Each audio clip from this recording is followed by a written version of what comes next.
My dear friends, you keep saying you're stuck, but you're not. You're just living inside patterns that have gone unchallenged for so long, they've started to feel like who you are. That's not stuckness, that's repetition. It's like a song on loop. You wake up, think the same thoughts, talk to the same people, complain about the same things, go to bed with the same guilt, and wonder why nothing feels different. You're not trapped in some invisible cage. You're caught in rhythms you didn't even realize you built, habits of hesitation, habits of doubt, habits of fear, and they've been running your life like background noise. The problem is, when something becomes familiar, it becomes comfortable, even if it's hurting you, even if it's keeping you small, and because it's familiar, it feels safe. So you keep doing it, over and over, and then you wonder, why can't I change? But change doesn't come by force, it comes by awareness. The minute you realize that the version of you you're living isn't who you are, it's just what you've practiced. You take back your power, because if you practiced it, you can unlearn it. If you learn to stay stuck, you can learn how to move again. And I get it. It's scary to admit that you might be responsible for your own cycle. It's easier to blame your past, your parents, your partner, your circumstances. It's easier to say, this is just the way I am, than to admit, this is just what I've settled for. But let's be honest with each other.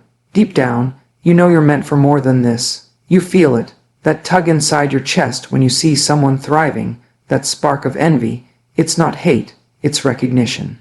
You're seeing someone break out of the pattern you're still stuck in, and it stings, but that sting is the truth trying to wake you up. You are not stuck. You are patterned, and your body, your brain, your routine, they're all wired to protect the familiar. So when you try to break out, everything inside you resists. That resistance doesn't mean it's wrong. It means you're interrupting something that no longer serves you. And yes, it will feel uncomfortable. Change always does.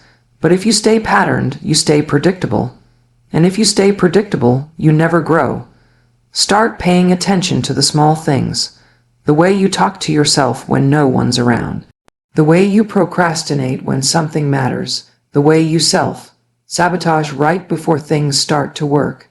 These aren't just personality traits. They're trained responses, and you've got to be brave enough to look at them without judgment. Just observe, because the moment you see the pattern clearly, you stop identifying with it. You stop saying, that's just me. And you start saying, that's just a habit I can break. The key to change isn't in fighting who you are.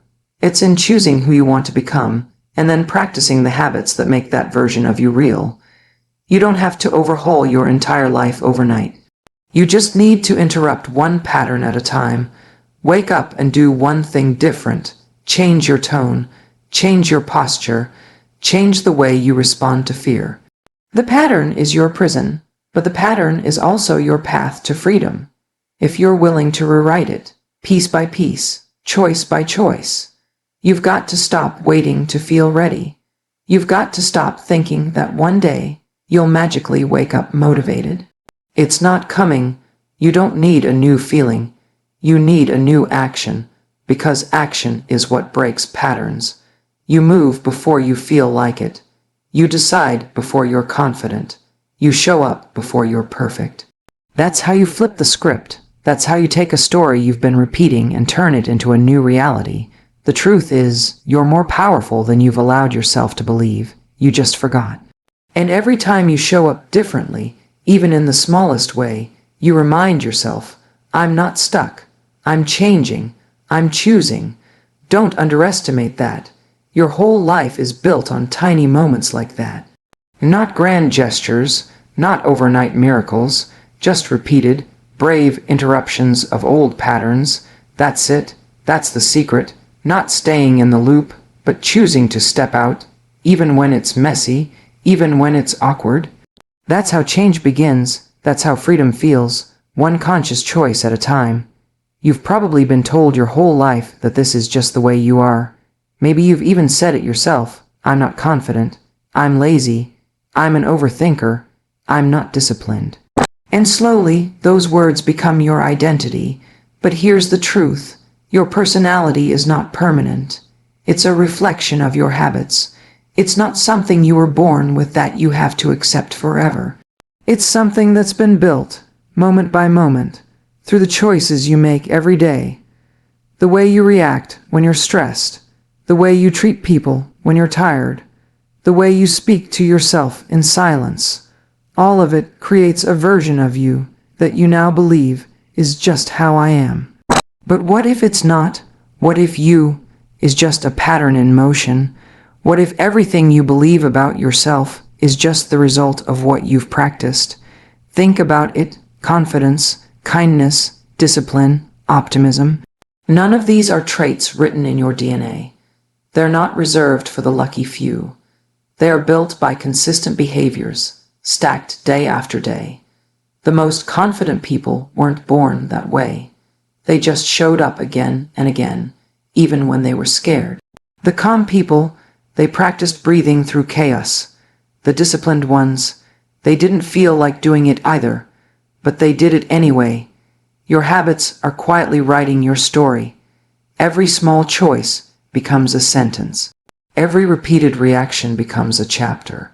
And if you're not intentional, you'll wake up one day inside a book you didn't mean to write. But the moment you realize your personality is not a life sentence, it's a life design, you take back the pen. You begin to ask, who do I want to be? And then you let your habits answer that question. We often chase big identity shifts, waiting for a breakthrough moment to suddenly become a new person. But it doesn't happen like that. Identity doesn't change with willpower, it changes with repetition. If you want to become someone different, you don't need to force a transformation. You need to live like that version of you today, not when you feel ready. Not when life calms down, not when you figure it out. Right now, want to be someone who values health. Start drinking more water and walking 10 minutes. Want to be someone who keeps promises. Start by keeping the one you make to yourself in the morning. Tiny actions, done consistently, that's what redefines you. Because every time you act in alignment with the person you want to be, instead of the person you used to be, you're building a new identity, one choice at a time. So no, you're not stuck being who you were 5 years ago. You're not stuck in the insecurities from high school. You're not locked in the personality your pain created. You can evolve. You can grow. You can literally become someone you don't even recognize today, in the best way. Not because you faked it, but because you finally showed up as the version of you that's always been waiting to be practiced. And I know it feels strange at first. I know it feels fake, but that's just because your current habits are louder than your future ones. Keep going. You're not pretending. You're becoming. That's the difference. And one day, not far from now, you'll look back and realize that version of you kept dreaming about, you didn't find them. You built them. You look at confident people and think they're just built different. You assume they were born with something you weren't, that somehow confidence is this magical trait sprinkled on a lucky few, and you got skipped. But I need you to hear this with everything in you. Confidence isn't a trait, it's a result. It's not in your blood, it's in your behavior. Confident people aren't fearless, they're just practiced. What you're seeing isn't arrogance, and it's not luck. You're seeing someone who showed up scared, shaky, and uncertain, but they still showed up, and they kept doing it, again and again. That's where confidence is built, in the moments you want to shrink, but choose to speak. In the moments you want to hide, but choose to try. In the moments you feel like you're not enough, but still act anyway. Confidence doesn't come from knowing you'll succeed. It comes from surviving the times you didn't, and choosing to keep going anyway. You keep waiting to feel confident before you take the leap, but that's not how it works. Confidence comes after the leap. It's the reward for action, not the requirement for it. And the reason you don't feel confident right now isn't because you're broken. It's because you haven't built enough proof yet. You don't trust yourself because you've seen yourself back out too many times. That's not a personality flaw. That's a habit, and habits can be changed. So what do? You start collecting evidence, tiny wins, small promises kept, that one day you got out of bed when you didn't feel like it. That one conversation you had even though your voice was shaking. Those moments matter more than you think, because each one is a brick, and brick by brick, you start building something unshakable, not because you never feel fear, but because you know you can move with it. The people you admire didn't start where they are now. They started exactly where you are, unsure, uncomfortable, and full of doubt. But the difference is they moved anyway. They didn't wait for clarity, they created it. They didn't wait to feel brave, they acted in spite of fear, and every single time they did, their self-belief grew. That's how confidence is born, not from compliments, not from likes, not from approval. From action, from movement, from courage in motion, and the more you act, the louder that inner voice gets.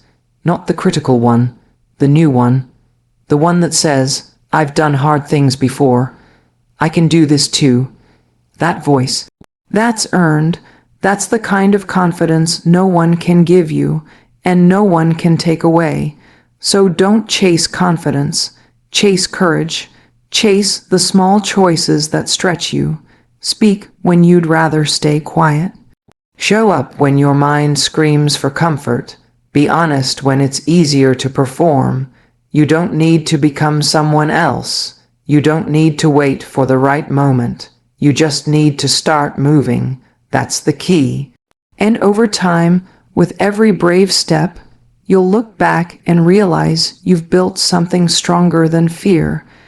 You'll realize the person you wanted to become was never out of reach, just on the other side of action. Because confidence isn't found in a moment of magic, it's built in the trenches of your daily choices, one uncomfortable decision at a time.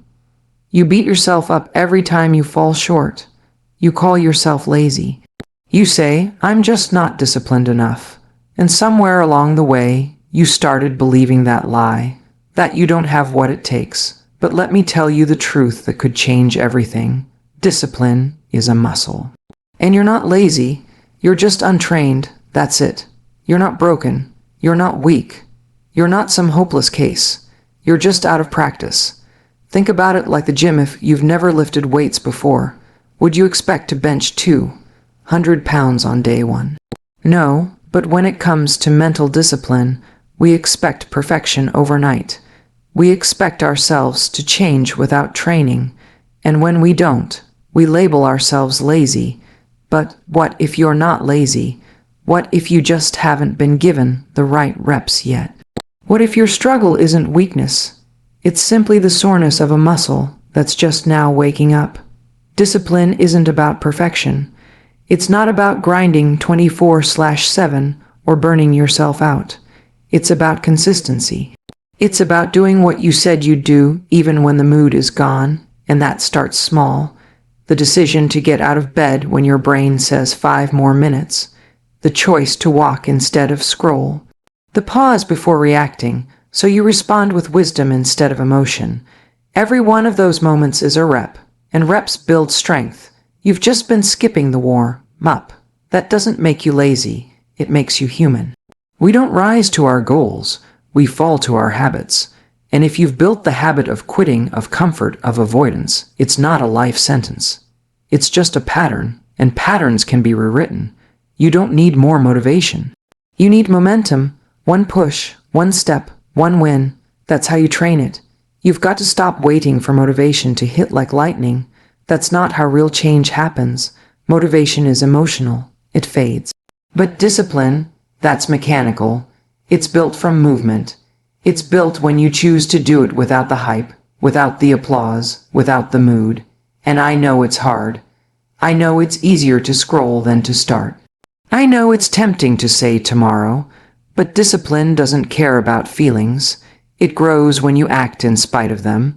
The more you train it, the less you'll rely on willpower, because eventually it becomes who you are, not just what you're trying to do. You don't have to think about brushing your teeth. You just do it. That's the goal with discipline, to turn the hard things into habits, and when that happens, everything changes, your energy, your confidence, your life. So please, stop calling yourself lazy. You're not lazy. You've just been untrained in how to build discipline. That's not a flaw, that's a starting point, and starting is powerful, even if it's messy. Even if you stumble, the discipline you envy in others isn't something they were born with, it's something they built. In silence, in repetition, in the discomfort you keep avoiding. But here's the best part, every time you show up, even when it's hard, even when no one claps, even when no one notices, you're building that same muscle, day by day, rep by rep, and one day soon, you'll wake up and realize the version of you thought you'd never become. You already are, because you trained for it. You keep waiting to feel ready, waiting for that perfect wave of motivation to hit you like lightning, thinking once I feel inspired, I'll start. But deep down, you already know the truth, that wave doesn't come. Not in the way you want, not when you need it most, because motivation is unreliable. It's emotional. It comes and goes like the weather. But there's something stronger, something more honest, something that actually moves your life forward. Momentum, and momentum doesn't wait for you to feel like it. It waits for you to act. That's the difference between those who change and those who stay stuck. One group waits for the feeling, the other group starts with the action. That's it. That's the whole secret. You don't need motivation to start. You need movement, because action creates energy. Action creates clarity. Action creates belief. Every time you move, when you don't want to, when you don't feel like it, you're building momentum. And momentum is what gets you unstuck. You think the people who are disciplined and driven feel motivated all the time. They don't. They just stopped making feelings their fuel. They made movement their standard. They don't wake up every day excited to push, to train, to build, to show up. But they do it anyway, and by doing it, they become the kind of person who doesn't rely on motivation to function. They use action as their compass. Because when you move, you activate something powerful inside of you. You shift your state. You prove to your brain that you're in charge. Not your emotions, not your doubts, not your distractions. You remind yourself that you are capable. But that proof only comes after the push, not before. That's the trap. You keep waiting to feel strong enough to act, but strength is built through the act. It's not found, it's forged. The smallest action is infinitely more powerful than the greatest idea that's never executed. You can dream all day, you can plan, you can overthink, but none of it means anything without movement, and it doesn't have to be big. It just has to be forward, one step, one